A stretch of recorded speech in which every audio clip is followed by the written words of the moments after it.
ነገር ግን የዳጊ ወንድም የሚያስጠላ የሆነ ሽልጥልጥ ያለ ማለት ነው። የዳጊ ወንድም እንግዲህ ከውጭ ሀገር መጥቷል። ነገር ግን ዳጊም ተቀይሯል ማለት ነው። ዳጊ ግን መቀየር አልነበረበትም። ሰላም ሰላም፣ ውድና የተከበራችሁ የኔ ቤተሰቦች እንዴት ናችሁ? እኔ ያለው በጣም ደህና ነኝ፣ እግዚአብሔር ይመስገን። ሁሉ ሰላም፣ ሁሉ መልካም ነው፣ እግዚአብሔር ይባረክ። ለእኔ ቤት አዲስ ከሆናችሁ ሰብስክራይብ፣ ላይክ፣ ሼር እያደረጋችሁ ቤተሰብ እንድትሆኑ በትና ጠይቃችኋለሁ። እንግዲህ የዳጊ ወንድም ከናገ መምጣቱ በቁንጣ እራቁቱን ወደ ውጪ ሲወጣ ሀናን ሀይቷት እንግዲህ ሀና እንግዲህ ልክ እሱ ስታይ ደንግጣ በእጇ የያዘችውን እቃ ጣለችው።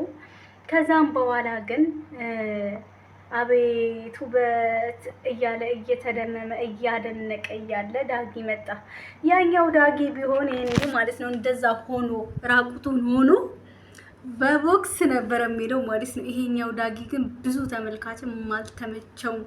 ዳጊዬ ይምጣልን የሀና ሸበላ እያለ ብዙዎች ተቃውሞ እያበዙ ነው። እኔ እምላለሁ ማለት ነው ዳጊ ይምጣ፣ ያኛው ዳጊ ማለት ነው። ያው በምን ምክንያት እንደወጣ አናቅም ከትወናው፣ ግን ቢመለስ ደስ ይለናል። የብዙ የተመልካቾች እንትን ስለሆነ ማለት ነው። ከዛን እንግዲህ ዳጊ ምንም ብዙም አልተናገረም። የአዲሱ ዳጊ አና ፍቅረኛ ነች ምናምን ብሎ ወደ ውስጥ ተመልሶ ገብቶም ከዛም በኋላ እንግዲህ ሀንቾን አይታችሁታል። ክላሱ ልብስ እያስገባች መጥቶ ከኋላ እንትን ሌላ ሁሉ ፈልጎ ነበረ። በቃ አብረው እንዲተኙ ሊጠይቃት፣ ግን ልጅቷ ስትሮንግ የሆነች ስለሆነች ማለት ነው አንተ ምን አባ ፈልገ ነው ምናምን ብላ ግፍትርትር አድርጋ ወታለች ማለት ነው። እና ከዛን ለዳጊ ወንድም ከዚህ እንግዲህ ብሌን ሶሲና ይሄ ወንድምየው ከውጭ የመጣ አንድ ላይ የሱ መምጣት በማስመልከት ወተን ፈታ ዘና እንበል እንጨፍር እንጠጣ ብሎ ይዟቸው ሄዶ ከዛም በኋላ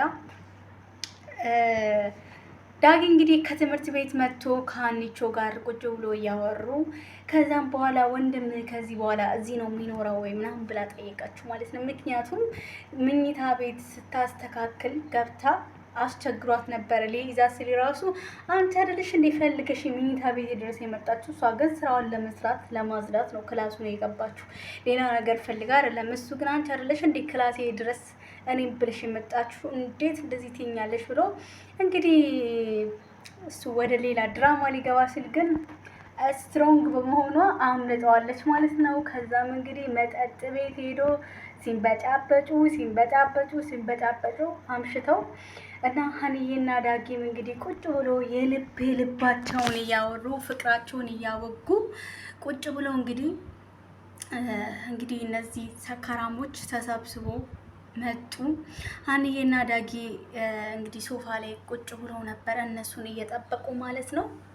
ከዛም በኋላ እንግዲህ ዳጊ ገና ከመምጣት ያንተው ሲቅር ግን እንዴት ልጆቹን እንደዚህ ታደርጋቸዋለህ ምናምን ብሎ ተናገረው ለወንድምየው ማለት ነው።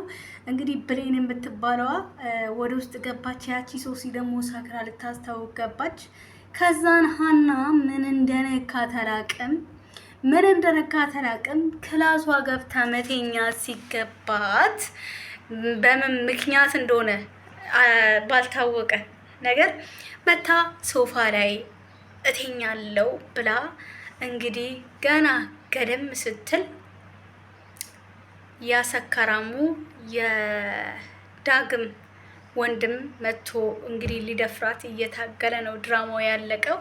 እና ዳጊ ባይሄድ ደስ ይለን ነበር፣ ዳጊ ባይቀየር ማለት ዳጊ ንግግሩ ቁፍጥንነቱ ምናምን ነገር በጣም ነው ደስ የሚለው ማለት ነው። ይሄ ደግሞ የሆነ ብቻ በተመልካች ጥሪ ብዛት ዳጊ ይመጣል ብዬ አስባለሁ። ምክንያቱም ዳጊ የሆነ ሲናገር ምናምን ንዴቱ ምናምን ከሀና ጋር ያላቸው ነገር ይሄ ግን ገና ለትወና አዲስ ነው መሰለኝ፣ ልክ እንደኔ ማለት ነው። እና ገና እንትን አላለም። ልክ እንደ ዳጊ አስመስሎ ለመስራት አንሞከረም ማለት ነው። ካላስመሰለ ደግሞ የተመልካቹን ክብር መጠበቅ ስላለባቸው የግድ ያንን ዳጊ ችግራቸውን ፈተው ይዞልን ይመጣሉ። ሀና ትደፈራለች አትደፈርም የሁላችንም ጥያቄ ነው። እየጮኸች ስለነበረ ግን ላትደፈር ትችላለች ብዬ እኔ ተስፋ አድርጋለሁ ቤተሰብ